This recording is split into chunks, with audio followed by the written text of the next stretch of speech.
a big win for Louisiana. A great speaker. Mr. President. Nice to see you. Hello, everybody.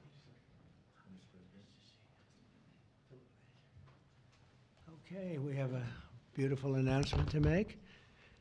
It's very exciting. Money is pouring in, and we want to keep it that way. And I think that's what's going to happen. We have tremendous interest in our country, more than ever before. There's never been anything like it. We're almost at a $4 trillion level, and that's something that's never happened. And I think hopefully it's because of the election on November 5th, but it's also because of tariffs, I suspect, Governor. But I'm thrilled to welcome Louisiana Governor Jeff Landry, a friend of mine for a long time, and to have you at the White House. And we thought this was going to happen, and I said, if you get it signed up, we'll do it at the White House, and you got it all done. I'm proud of you. Not surprised. Executive Chairman of Hyundai Motor Group, Jung E. Sun. Thank you very much. What a great honor. Vice Chairman Jay Chang. Jay, thank you. Hyundai Steel President Soo Gang Hyun. Thank you very much. President, that's big stuff.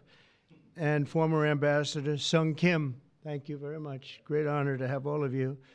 Also, and these names are much less difficult for me, but I think we got them right. But this one we will definitely get right. Mike Johnson, our great speaker, and he's been doing a real job. Right, Mike?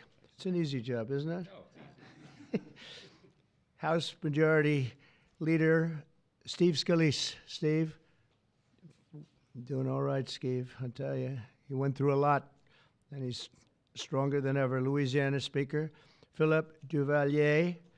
Thank you very much. Thank you very much.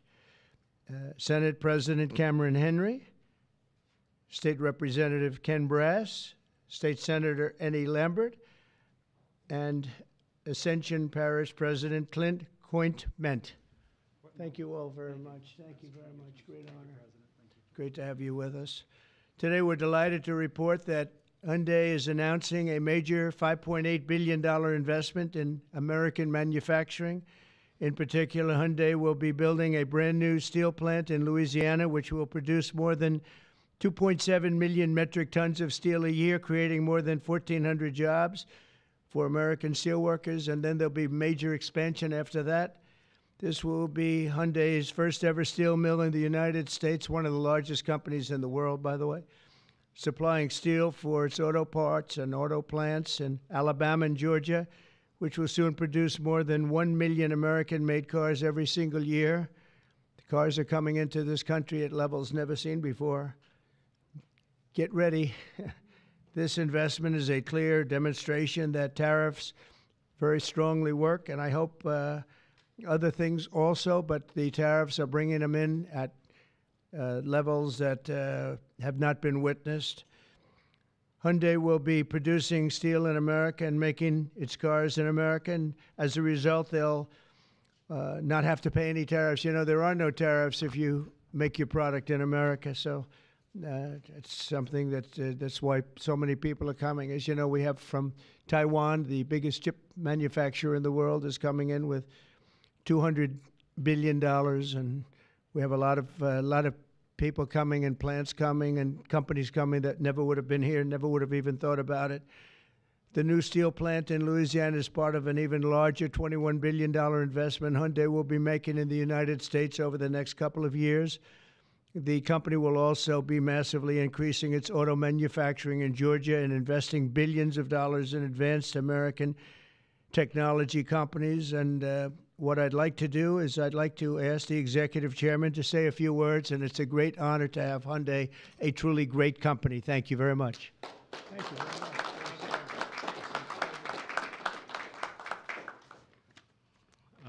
Thank you very much, Mr. President. Thank you for giving me this opportunity to speak here today, and thank you for the invitation. And congratulations on the remarkable start to your new term. It's been good. All right. It's been great. So Hyundai Motor entered the U.S. 1986. Since then, we have invested over $20 billion and now support more than 570,000 American jobs across all 50 states. Today, I'm pleased to announce an additional $21 billion in a new investment over the next 4 years, our largest U.S. invest ever.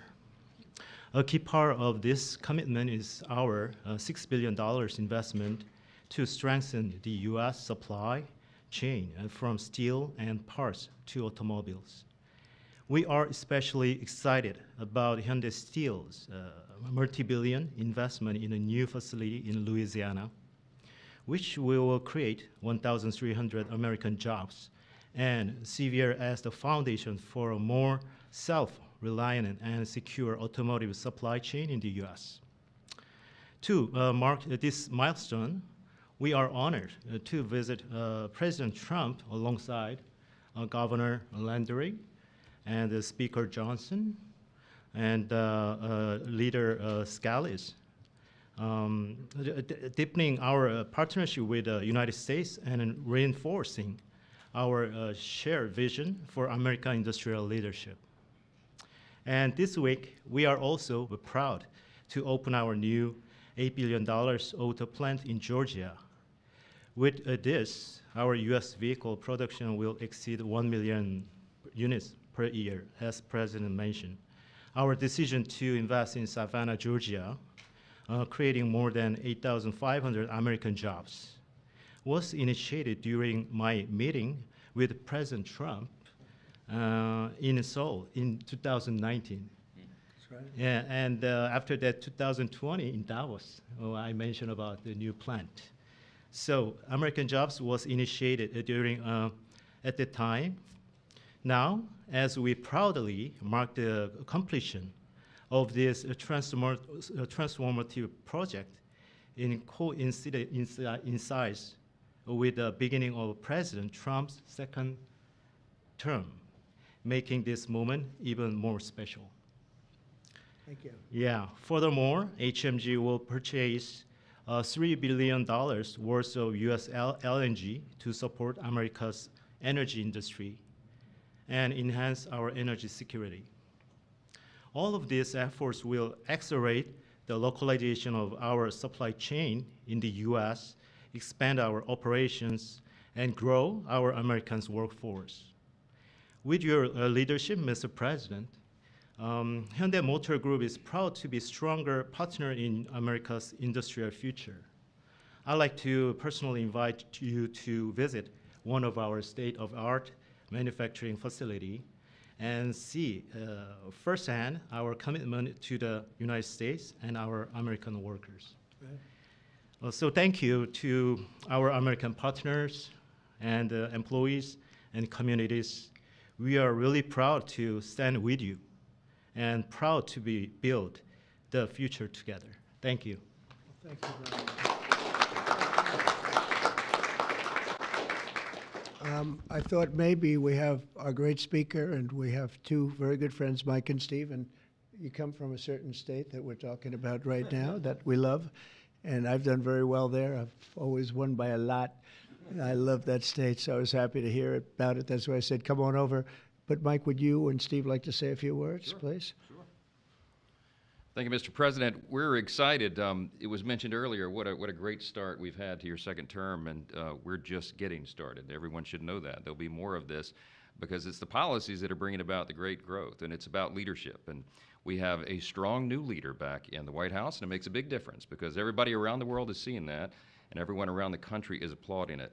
We were on district work period last week, and Steve Scalise and I and our colleagues were traveling around the country doing campaign events, raising money, doing all the things that are necessary to ensure that we keep the House majority for the Republican Party. And I'll just tell you, I was in multiple states over the last week, and everywhere I went, Mr. President, people are excited. There's this great sense of relief, almost euphoria out there, because they know that America's back. This is the America First agenda. We're so grateful for these great friends with Hyundai to invest in Louisiana. We have extraordinary leadership on the state level, and leadership makes a big difference. We're so grateful to be a part of this. We want to tell you all this is a great investment in Louisiana and in America. More to come. Thank you so much.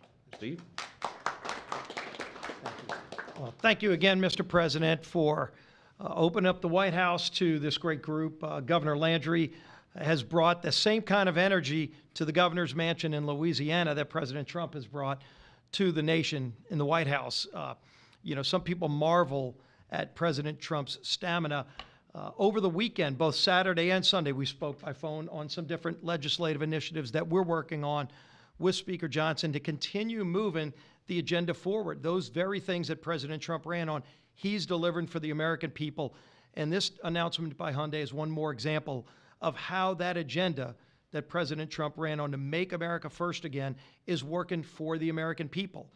When you talk about 1,300 plus really good jobs in Louisiana, those are all American workers. That's billions of investment coming in from Hyundai into the United States that would not have been here without President Trump's leadership. And I think people know that. They see it. It's been a long time coming, but we applaud the work that Hyundai is doing with Governor Landry to come to our state. But for President Trump, we're seeing this all across the nation, and we're just getting started. A lot more to come, Mr. President. That's very nice. Thank you. Thank you very much. Do you have any questions, please? Yeah, please. The size of the investment, partly because of tariffs. On April 2nd, the reciprocal tariffs will go into effect. Is it truly reciprocal? Are there some countries that might get a break or some sectors that might get a break? Well, I may give a lot of countries breaks, but it's reciprocal, but we might be even nicer than that. We've been very nice to a lot of countries for a long time, but I call it Liberation Day. April 2nd is Liberation Day. But today, as you know, we did something with respect to Venezuela. You heard about that, and that will be quite important. We'll be announcing some additional tariffs over the next few days, having to do with automobiles, cars, and having also to do a little bit with lumber down the road, lumber and chips. We're going to get all those chip companies coming back. They're already coming back without even doing it, so it's been very good. But we'll be announcing some others. But for the most part, April 2nd will be a big day. That'll be Reciprocal Day, and we'll be bringing some of the money back that's been taken from us. Let's be nice by using the word taken. I don't want to use a stronger word because these guys are professional politicians, and they don't like to hear those words. I refuse to use the word stolen from us, but that's a... Oh, it happened. Well, the European Union lowered their tariffs to 2.5%. We were only at 2.5% for cars, which is very low. And as you probably heard, that European Union lowered their number from much higher than that, many, many times higher. Surprised to 2.5%. So that was good. But I don't know that I expect that. It's up to them. But we have reciprocal tariffs. Mr. President, your reaction to the story in The Atlantic that said that some of your top cabinet officials and aides had been discussing very sensitive material through Signal and included an Atlantic reporter for that. What is your response to that? I don't know anything about it. I'm not a big fan of The Atlantic. To me, it's a magazine that's going out of business. I think it's not much of a magazine, but I know nothing about it. You're saying that they had what? They were using Signal to coordinate on sensitive materials and having to do with what? Having to do with what? What were they talking about? With the Houthis. The Houthis? You mean the attack on the Houthis? Well, it couldn't have been very effective because the attack was very effective. I can tell you that. I don't know anything about it.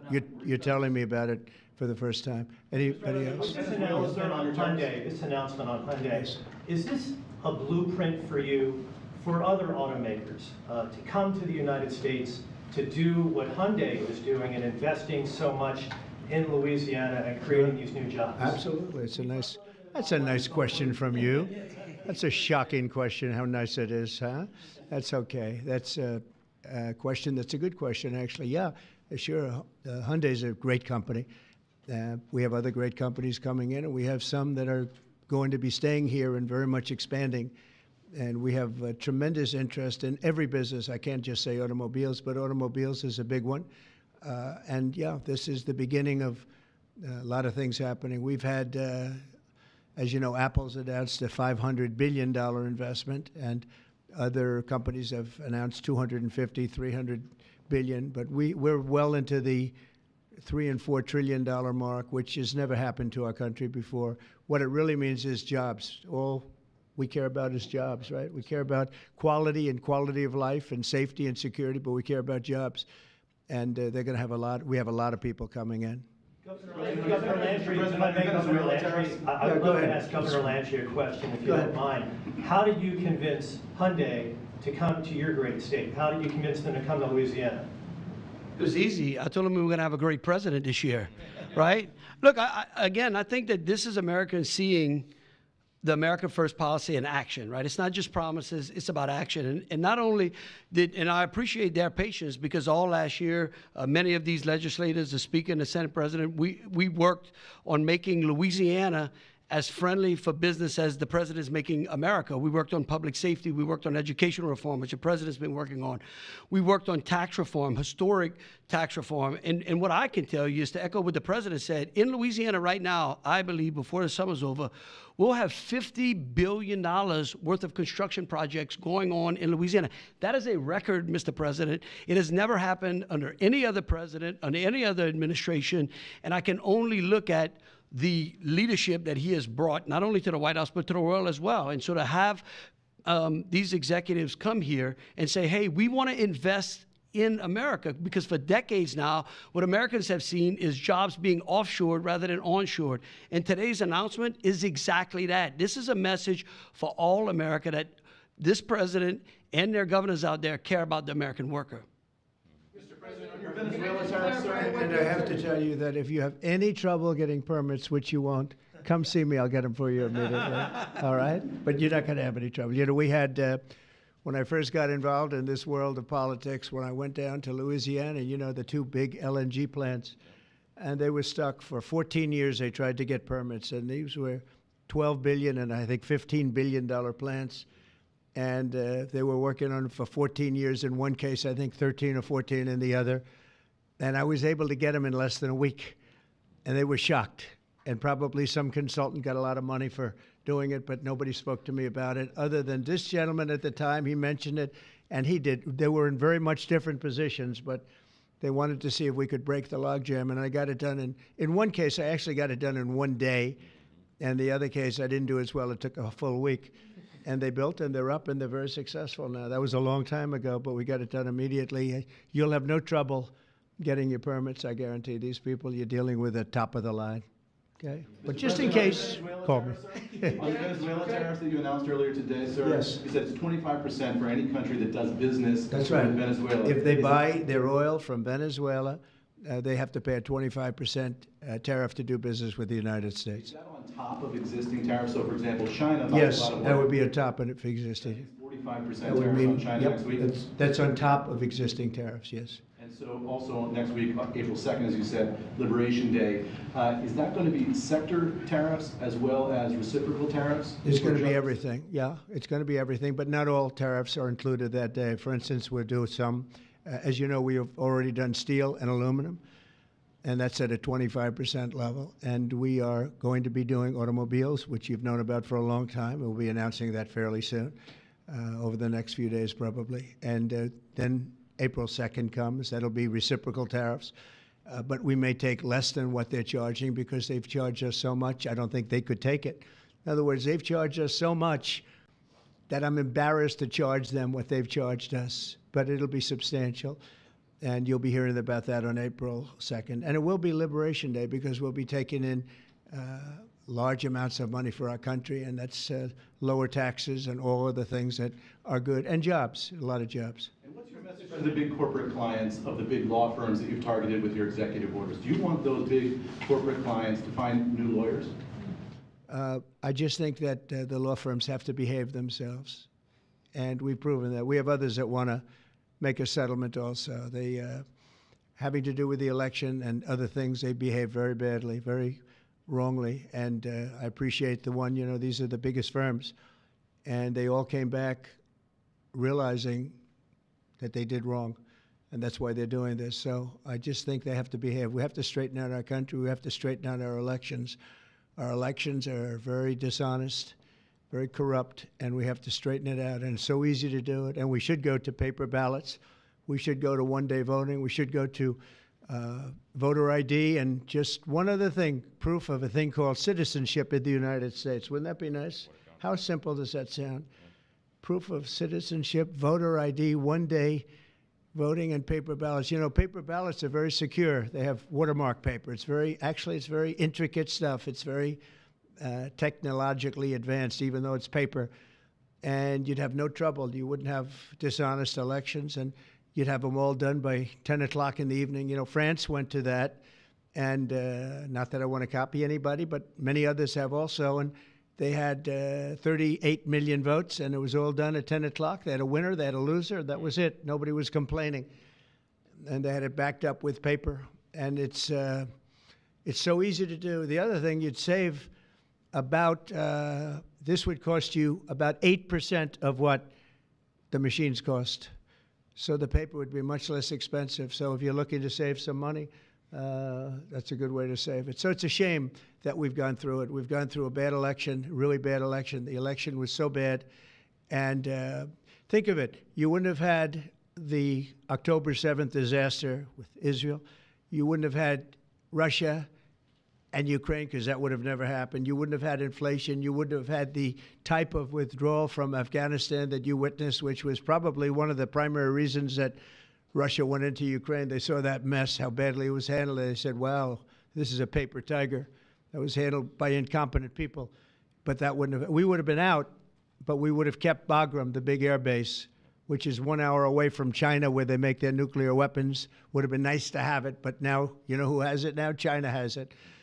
And so an honest election, and we wouldn't have had inflation. You know, you had the record-setting inflation. We wouldn't have had inflation. I want to thank everybody for being here. I want to congratulate Hyundai, a great company, and we will do everything possible. And I will say you picked a fantastic state. Really with tremendous people and tremendous leaders. And Speaker, I want to thank you for doing a great job. You and Steve, thank you very much. Yes, Appreciate it, sir. Steve. Thank you very much. Thank you. Thank you, everybody. Thank you. Violated the Espionage Act, sir. Thank you very much, everybody. If you get a briefing on that, would you let us know, please? Thank you. Thank you. Look forward to seeing you. Yeah. No worries. Yeah, thank you.